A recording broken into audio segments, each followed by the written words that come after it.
ସଂକ୍ରାନ୍ତି ଆସୁଛି, ଏଥର ତ ଭଲରେ ଭଲରେ ଚାଷବାସଟେ। ଗୋଟେ ଗାଁରେ ଦୁଇ ଭାଇ ରହୁଥିଲେ, ସୁରେଶ ଓ ରାଜେଶ।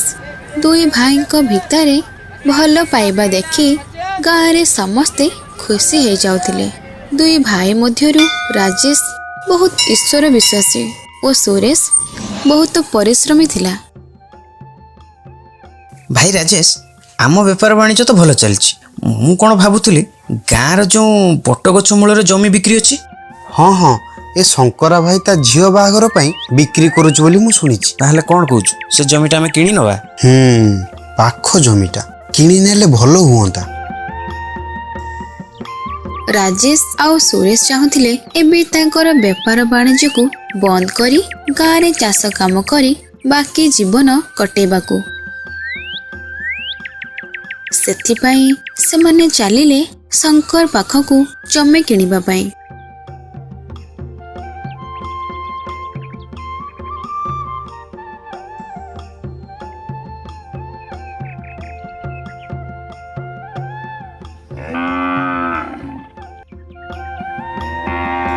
ହେଇ ତ ଶଙ୍କର ଭାଇ ଏଇଠି।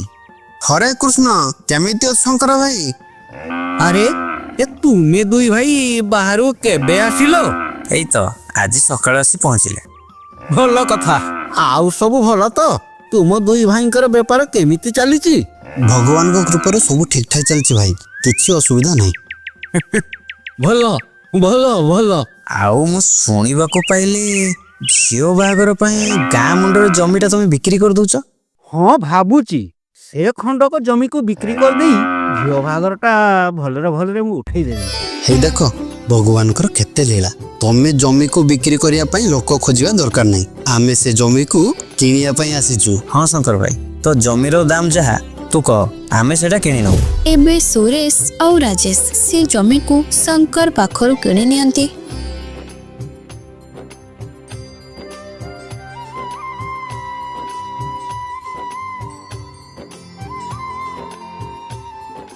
देख भाई राजेश, आमको तो बाहर को जाई बेपार करिवार नहीं, सेथिबाई जदि परिश्रम करी चाष काम करिबा ताहले हमर भलो अमल होबो। हाँ ठीक कथा, ऊपर वाला जदि चाहिबो सब ठीक होबो, चिंता करिवार किछि नाही। सुरेश एबे से जमी रे लागी पड़िला। जमी हल करिबा पाखरु आरंभ करी घास सफा करिबा, बिहन बुणिबा, जमी रे पानी मड़ेबा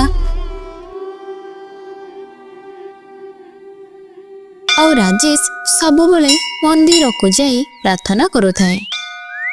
मु जानी प्रभु, तुम बिना ए जगतर पत्रटे भी हलेनी, तुम आशीर्वाद थिले सबु काम खुशी रे हे जिवो। दिन बीती चलीला, धीरे धीरे जमी रे धान गछ भी उठिला। हेइटी तमे जाइके टिके तुम भाई को चाष काम रे सहाय्य करूनो, से एकुटिया दिन सारा खरारे केते काम करूछंती। बुझल, तुम्हें चिंता करनी, मु सबुदिन जाई मंदिर रे प्रार्थना करूची कि आम जमी रे भलो भलो धान अमल हो। सेइति आज आम जमी रे एते सुंदर धान गछ हेइची। ओहो से कथा छाड़, तमे डेरी करनी, खाइबा को दियो, मते बहुत भोक हलानी। एपटे सुरेश दिन पर दिन मन लगाई काम करिला। आउ किछि दिन परे जमी रे धान बाचिला। हे प्रभु, तुम आशीर्वाद पाई ए सब फलिछि, तुम कृपा नथिले ए सब असंभव प्रभु, असंभव। देखिलु भाई देखिलु, मु कहितली भगवान को कृपा नथिले एमिति धान होबा असंभव। सुरेश धान काटिबा पाखरु आरंभ करी धान बिकिबा पर्यंत बहुत परिश्रम करला। आउ धान बिक्री करी बहुत लाभ हैला। आउ एबे समस्या हैला टंका भाग को नै। कौन भाई देखिलु तो भगवान को कृपारू केते लाभ हैला हमकु। एबे से टंका को समान भाग रे भाग करनबा हैला। ना ना, जमी हल पाखरु आरंभ करी धान अम्बल पर्यंत मु केवल मु परिश्रम करिछि, तेणु सेथिरु बेसी टंका मु नेबी। अच्छा अच्छा, ताले तू कहूछु एते जो चाषर लाभ हैला सब तो पाई नहीं, भल कथा। आ मु जो जाई सबुदिन मंदिर रे भगवान को पाखरे प्रार्थना करूछु, से सबर किछ नहीं। तू भूली जाउछु बोधे, भगवान को बिना अनुमति रे पत्रटी भी हलेनी। देखिवा को ओले लाभ टंका रु अधिक भाग मते मिलिया कथा। एबे दुई भाई भितरे धीरे धीरे झगड़ा बढ़िबा को लागिला। आउ कथा जाई गाँ मुखिया पाखरे पहुंचिला। आउ मुखिया घटना सबु दुई भाई मुहरु शुणिले।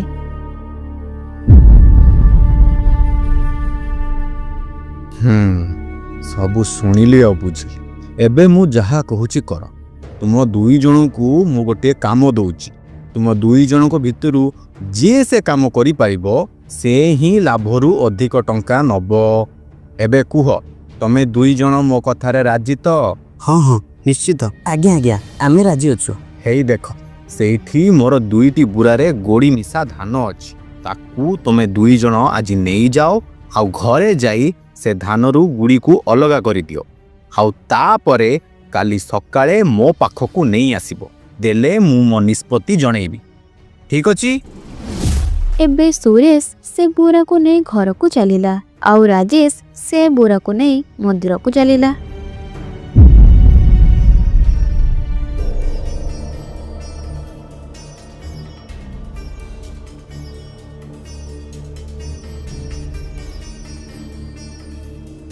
ହେ ପ୍ରଭୁ, ତୁମ ଇଚ୍ଛା ଥିଲେ ସବୁ ସମ୍ଭବ।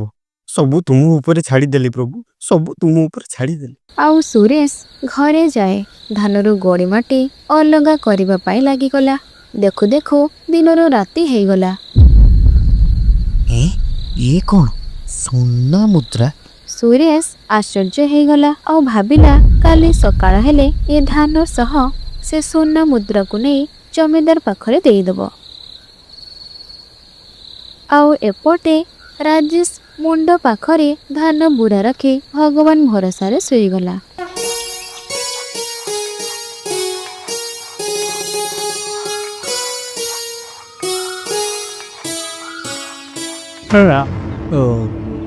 ସକାଳ ହେଇଗଲାଣି। ହେ ଭଗବାନ, ମୋର ତୁମ ଉପରେ ପୁରା ବିଶ୍ୱାସ ଅଛି। ତୁମେ ସବୁ ଗୋଡ଼ିକୁ ଏ ଧାନରୁ ବାଛି ବାହାର କରିଦେଇଥିବ। କାହିଁକି ନା ଭଗବାନ ସବୁବେଳେ ଭକ୍ତର ଦୁଃଖ କଥା ବୁଝିଥାନ୍ତି। ଆଉ ଭକ୍ତ ଯାହା ମାଗିଥାନ୍ତି ସେଟା ଭଗବାନ ଦେଇଥାନ୍ତି। ହରେ କୃଷ୍ଣ ହରେ କୃଷ୍ଣ ହରେ କୃଷ୍ଣ। ଆଉ ସୁରେଶ ସକାଳ ହେବା ମାତ୍ରେ ଧାନ ସବୁକୁ ନେଇ ମୁଖିଆ ଘର ଆଗରେ ପହଞ୍ଚିଲା। କ'ଣ କିରେ, ରାଜେଶର ଦେଖା ନାହିଁ? ତୁ ଏକା ଚାଲି ଆସିଲୁ? ଆଜ୍ଞା ରାତିରେ ଧାନରୁ ଗୋଡ଼ି ବାଛୁ ବାଛୁ ଆଖି ଲାଗିଯାଇଥିଲା। ସକାଳୁ ଉଠି ସବୁ ସାରିଲି।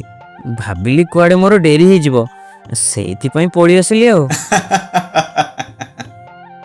ଆଉ ଗୋଟେ କଥା, ରାତିରେ ଏଇ ସୁନା ମୁଦ୍ରାଟି ଧାନ ଭିତରୁ ବାହାରିଲା।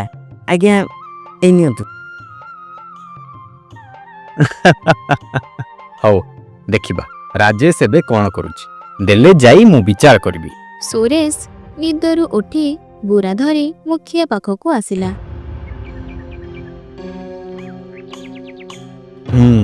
ରାଜେଶ, ମତେ ଲାଗୁଛି ତୁମେ ରାତି ସାରା ବସି ଧାନରୁ ଗୋଡ଼ି ଅଲଗା କରି ଆଣିଛ। ସେଇଥିପାଇଁ ତୁମକୁ ଆସୁ ଆସୁ ଡେରି ହେଇଗଲା। ନାଇଁ ଆଜ୍ଞା, ମୁଁ ତ ସବୁ କାମ ଭଗବାନଙ୍କ ଉପରେ ଛାଡ଼ିଦେଇ ରାତି ସାରା ଆରାମସେ ଶୋଇଯାଇଥିଲି। ଆପଣ ଆଜି ଦେଖିବେ ମୁଖିଆ ଆଜ୍ଞା, ଭକ୍ତଙ୍କ ପାଇଁ ସ୍ୱୟଂ ଭଗବାନ କେମିତି ଲୀଳା କରିଥାନ୍ତି। ହରେ କୃଷ୍ଣ ହରେ କୃଷ୍ଣ ହରେ କୃଷ୍ଣ। ରାଜେଶ କଥା ଶୁଣି ମୁଖିଆ କହିଲା, ଆଚ୍ଛା ବୁଝିଲି। ତୁମ କହିବା କଥା, ତୁମେ କିଛି କାମ ନ କରି ଭଗବାନଙ୍କ ଭରସାରେ ରାତିରେ ଶୋଇ ପଡ଼ିଥିଲ। ଠିକ୍ ଅଛି, ତାହେଲେ ବି ବୁରାଟିକୁ ଖୋଲି ମତେ ଦେଖାଅ। ମୁଁ ଦେଖେ ଧାନରୁ ଗୋଡ଼ି ସବୁ ଅଲଗା ହେଇଛି କି ନାହିଁ। ରାଜେଶ ଯେମିତି ବୋରା ଖୋଲିଲା, ସମସ୍ତେ ଦେଖିଲେ ଧାନରେ ଯେମିତି ଗୋଡ଼ି ଥିଲା ସେମିତି ଅଛି। ହେ ଭଗବାନ। ଦେଖିଲ, ଭଗବାନ ସମସ୍ତଙ୍କୁ 2ଟି ହାତ ଦେଇଥାନ୍ତି କାମ କରିବାକୁ। ଆଉ ସେଇଟା ହିଁ ତାଙ୍କର ସବୁଠାରୁ ଶ୍ରେଷ୍ଠ ଦାନ।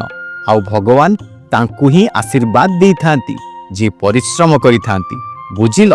ତେଣୁ ସୁରେଶର କଠିନ ପରିଶ୍ରମ ଯୋଗୁଁ ତୁମ ଜମିରେ ଅଧିକ ଧାନ ଅମଳ ହୋଇପାରିଛି। ତେଣୁ ଲାଭରେ ଅଧିକ ଭାଗ ସୁରେଶ ହିଁ ନବ। ରାଜେଶ ସବୁ ବୁଝିପାରିଲା ତାର କ'ଣ ଭୁଲ ଥିଲା।